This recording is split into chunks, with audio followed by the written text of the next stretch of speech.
Hi guys, thanks for checking the video out. Like the title says, we're going to go over the hardware side of installing the Silver CNC tool setter.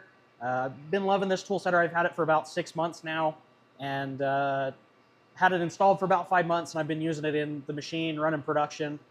Probably had a couple thousand tool touch-offs with between touching off tools, brake detection, things like that. It's been running great, and just want to go over some of the difficult things I had with the install, and just some overall info that I wish I had had at the time when I went to install it, so that if you choose to purchase one, you can install one. I think now at the time of filming, they're about 350, 400 bucks by the time you get them shipped, and I've been really happy with it.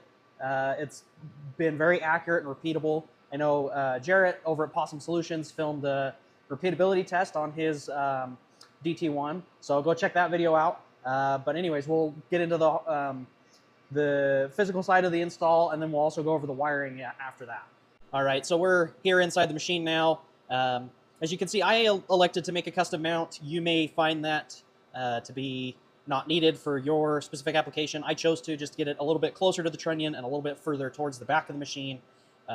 This trunnion gets a little bit cramped sometimes when you're swinging parts around, and so that was very handy for me. They do ship with a little circular mount with a hole drilled for a T-slot if you want to mount it just directly to that. I believe they've updated that design to be a square, so you can use the 4 set screws that are inside the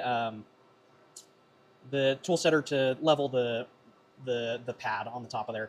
As you can see, there's also a blow-off nozzle, so depending on how you choose to install it, you can set that up and add a solenoid for an air blast. I chose to just run a coolant line from my washdown. I haven't had any issues. The speedios have really good coolant pressure, so I don't really find that I have chips on there. Other machines, you may find you want that set up. And then as you can see back there going the wire for the tool setter, I've chosen to just run it along my trunnion wire.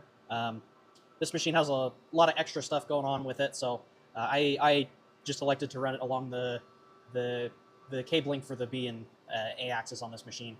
And one thing I do recommend doing, you can see right there, the tool setter has its own little metal shielded cable, and then beyond that, it's got a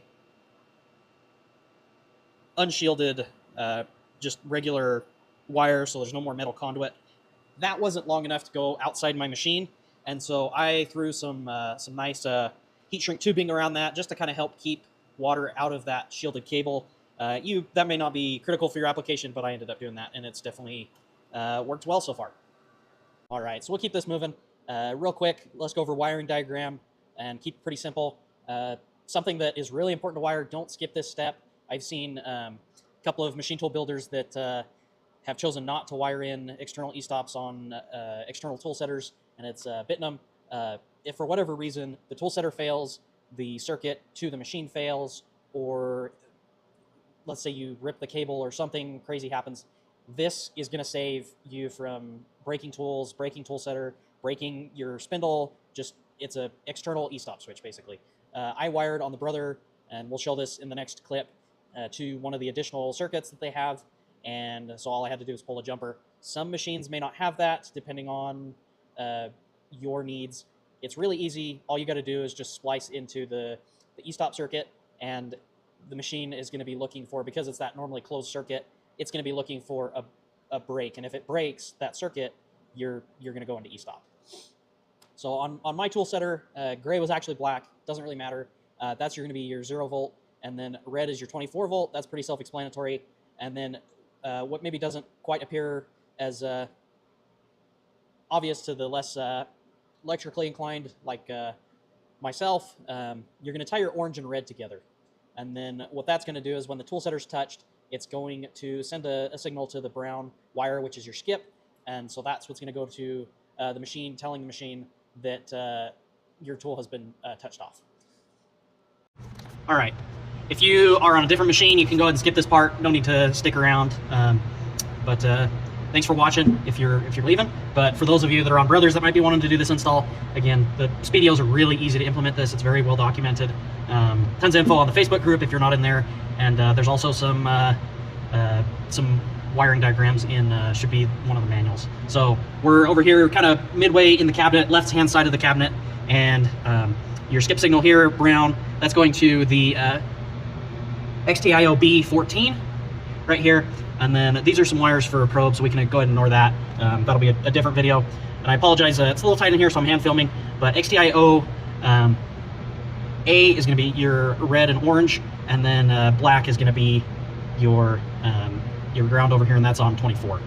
And now, again, like I said, just finished a probe install, still working on cleaning up the wiring, so it's a little bit neater. So it's a little messy in here, but all the way down here at the bottom, kind of tucked around the corner on the left-hand side on the bottom, is going to be the external e-stop stuff.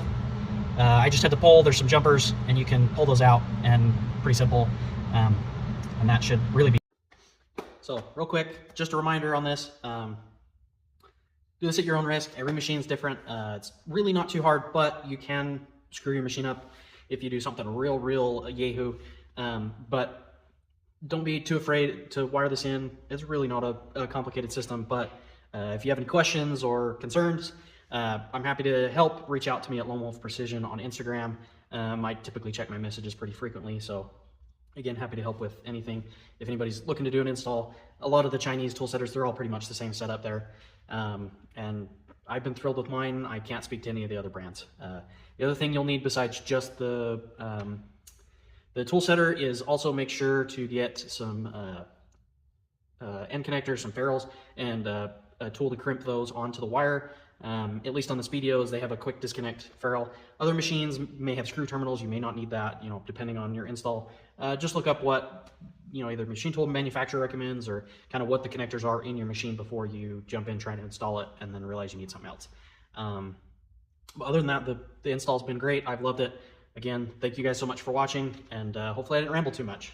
Thanks. Bye.